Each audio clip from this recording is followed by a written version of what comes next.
Salam saudaraku yang dikasihi oleh Tuhan Yesus Kristus.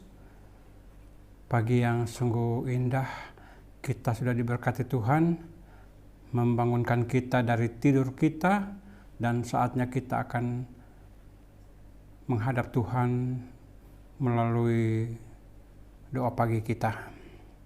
Namun sebelumnya saudara, saya ajak kita untuk bersama-sama berdoa. Bapa di dalam surga, kami mengucap syukur untuk pagi hari yang indah ini. Tuhan berikan kami kesempatan untuk kami boleh datang menghadap Engkau. Kau sudah memberikan kami kesehatan, kekuatan untuk kami pakai di dalam melanjutkan hidup dan pekerjaan kami sepanjang hari ini. Saat ini Tuhan, kami rindu bertemu dengan Engkau untuk menikmati firman-Mu dan menikmati hadirat-Mu. Berkati hamba-Mu, berkati semua yang mendengarkan dan melihat tayangan ini. Dalam nama Tuhan Yesus, kami berdoa dan mengucap syukur. Haleluya. Amin. Selamat pagi Bapak Ibu Saudara yang dikasihi Tuhan. Pagi hari ini kita bersyukur kepada Tuhan. Tuhan memberikan waktu yang baik. Tuhan memberikan kita waktu yang indah untuk kita boleh melanjutkan pekerjaan kita sepanjang hari ini. Namun saat ini kita akan dilandasi oleh firman Tuhan, dan saya akan menyampaikan satu tema dari renungan firman Tuhan pada pagi hari ini.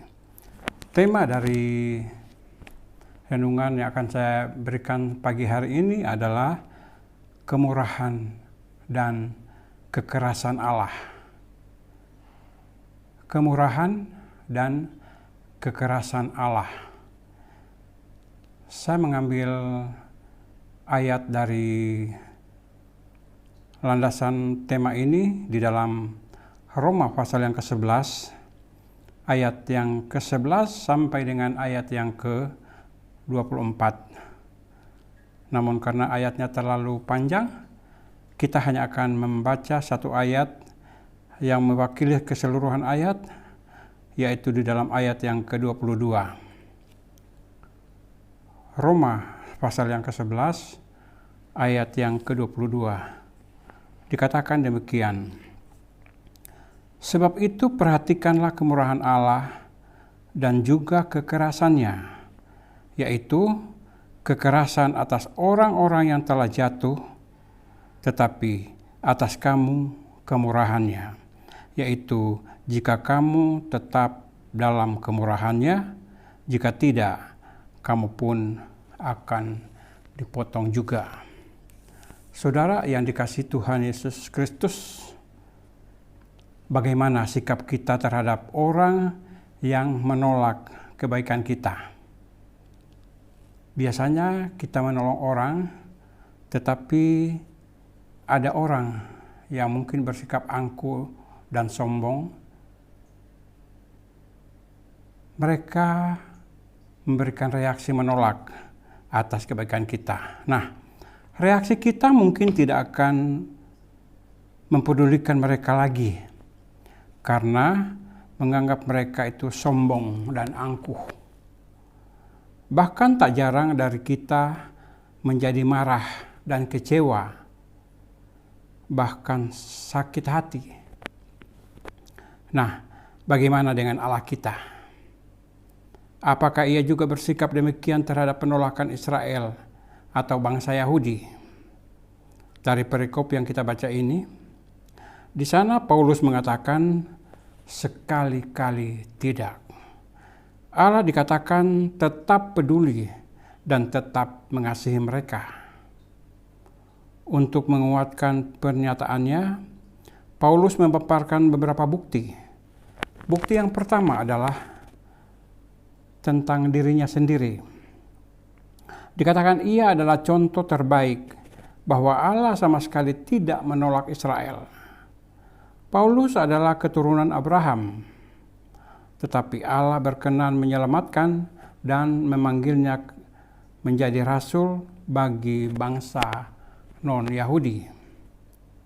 Yang kedua, kisah Nabi Elia. Kita lihat di dalam 1 Raja-Raja pasal yang kedua, pasal yang ke-19, ayat yang ke-10 sampai dengan ayat yang ke-19. Di sana dikatakan Elia sempat mengeluh karena merasa seorang diri melayani Tuhan, sementara nyawanya terancam oleh Ratu Isabel. Namun dikatakan Allah menghibur Elia dengan menyisakan 7.000 orang yang masih setia kepada Tuhan. Nah, di sini kita belajar bahwa di zaman yang paling gelap sekalipun, Allah tetap bisa menunjukkan kasih karunia-Nya melalui orang yang sungguh-sungguh percaya dan bersandar kepadanya. Kekasih Tuhan, kembali ke nas renungan kita kali ini.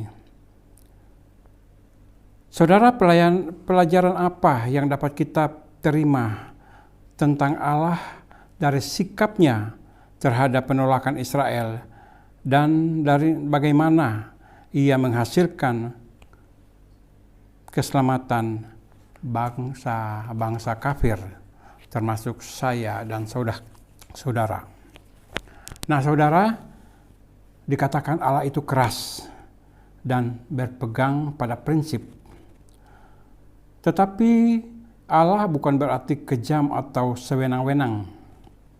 Maksudnya ialah bahwa Allah itu tidak berubah-ubah dalam ketetapannya, keadilannya, dan kebenarannya. Bahkan umat pilihan Allah yang keras menolak anugerah dalam Kristus harus menanggung akibat yang mengerikan, yaitu kebinasaan. Karena Allah keras dan tidak main-main dengan ketetapan anugerahnya, maka Israel seolah menjadi adonan bantat atau cabang pohon zaitun sejati yang tidak berbuah. Maka dalam ketegasan ini kebenaran ada di dalam dirinya, yaitu diri Allah, dan Allah mengerat umat pilihannya itu, yaitu Israel. Nah, saudara, namun dikatakan bahwa Allah itu berlimpah kasih setia dan kemurahan. Ia yang mengerat Israel adalah Ia juga yang mencangkokkan bangsa-bangsa kafir. Dan melalui pelayanan Paulus ke berbagai penjuru, banyak sekali dihasilkan orang yang asalnya bukan umat sekarang menjadi umat pilihan, termasuk kita yang ada sekarang ini. Nah, mereka menyambut Kristus dengan bersukacita dan dalam keselamatan yang diwujudkan oleh Injilnya. Orang-orang beriman kepada Kristus yang berasal dari bangsa kafir, seumpama pohon zaitun liar yang dicangkokkan di tempat lain ke pohon zaitun asli yang tidak berbuah itu. Kekasih Tuhan, pelajaran keras yang Allah berikan kepada orang Yahudi sekaligus merupakan kemurahan Allah yang tidak terselami keajaibannya. Bisa kita lihat, kita sudah baca tadi di dalam ayat yang ke-22. Nah, dikatakan bahwa Allah menjadikan pelayanan Paulus begitu berhasil, sehingga orang Yahudi yang menolak Injil boleh mengalami kecemburuan suci. Kita bisa periksa di dalam perikop ini di dalam ayat yang ke-14. Nah, saudaraku yang dikasihi Tuhan, menyaksikan betapa limpahnya anugerah Allah atas orang-orang yang dulunya tidak mengenal Allah. Dikatakan Paulus berharap bahwa hal itu akan menimbulkan kesadaran orang Yahudi tentang kerugian mereka yang tanggung dan mendorong mereka untuk menyambut berkat Allah. Kesadaran akan kekerasan dan kemurahan Allah itu akan membuat kita menjunjung tinggi kemuliaannya. Maka dalam keseharian maupun dalam pelayanan, kita jangan sembrono memperlakukan kemurahan Allah agar kita tidak mengalami kekerasannya. Saudaraku yang dikasihi Tuhan, orang Israel selalu membanggakan diri sebagai bangsa keturunan Abraham dan sebagai umat pilihan Allah. Tetapi firman Tuhan menegaskan bahwa hanya akan ada sisa Israel yang percaya dan selamat, sedangkan sebagian besar dari mereka akan binasa. Nah, jika demikian, adakah tersandung dan jatuhnya Israel adalah hal yang sia-sia? Paulus berkata sekali-kali tidak. Mengapa?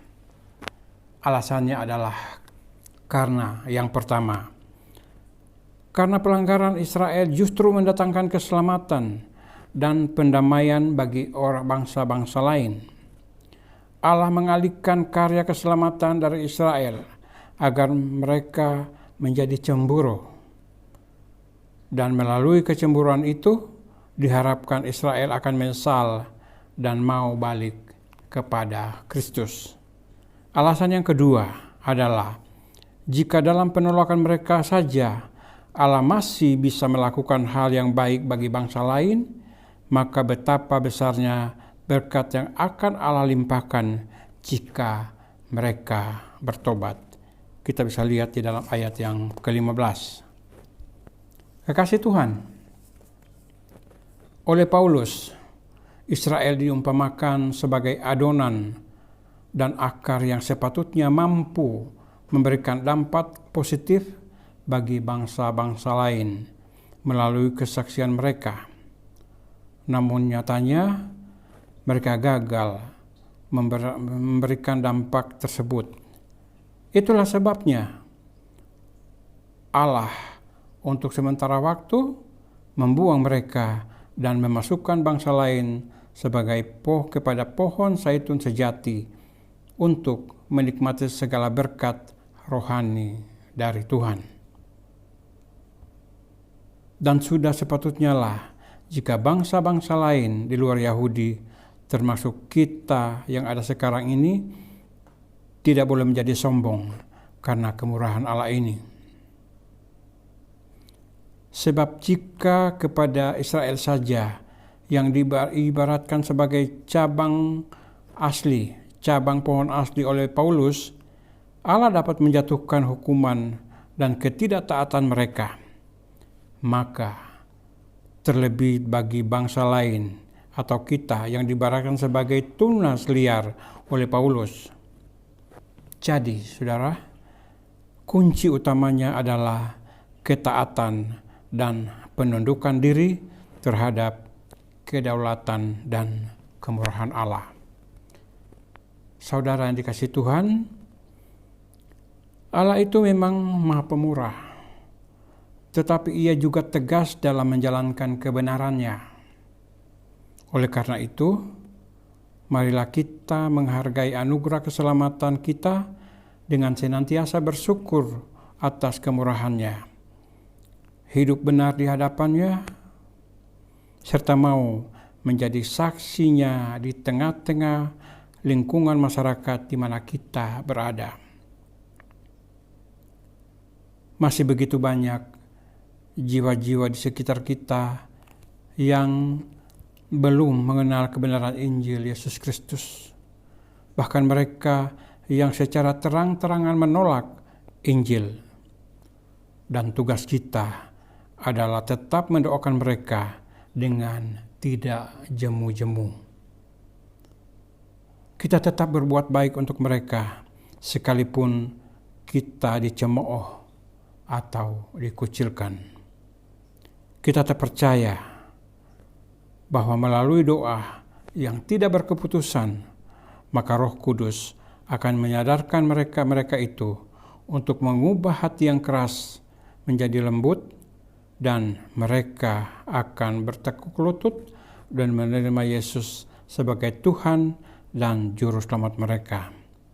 Ingatlah bahwa Allah kita punya beribu cara untuk menyelamatkan mereka. Demikian renungan pagi hari ini. Tuhan Yesus memberkati. Mari kita berdoa. Bapa di sorga, terima kasih untuk firman-Mu pagi hari ini, mengingatkan kami bahwa kami adalah umat yang dicangkokkan dari pohon yang asli. Terima kasih karena kami sudah diselamatkan melalui penolakan bangsa Israel, tetapi kami menerima anugerah yang begitu melimpah dari Engkau. Ajari kami untuk mensyukuri anugerah itu Tuhan, dan bukannya untuk menyia-nyiakan. Kami percaya lewat firman-Mu pagi hari ini, kami boleh diteguhkan, dan kami boleh menerima anugerah itu dengan sukacita, dan kami boleh sebarkan itu, beritakan Injil kepada sesama kami, dimanapun di lingkungan kami boleh berada. Terpujilah nama Bapa di sorga. Sepanjang hari ini kami menyerahkan segenap kehidupan kami ke dalam tangan-Mu. Pimpin kami, sertai kami, tutup bungkus kami dengan kuat kuasa darah-Mu yang kudus, supaya kami boleh tetap terpelihara di dalam kasih-Mu. Kasih karunia dari Allah Bapa, cinta kasih dari Tuhan Yesus Kristus, serta persekutuan oleh Roh Kudus memberkati kami mulai hari ini sampai Maranatha, Tuhan Yesus datang kembali. Dalam nama Tuhan Yesus kami berdoa dan mengucap syukur. Amin. Selamat pagi, selamat berkarya. Tuhan Yesus memberkati.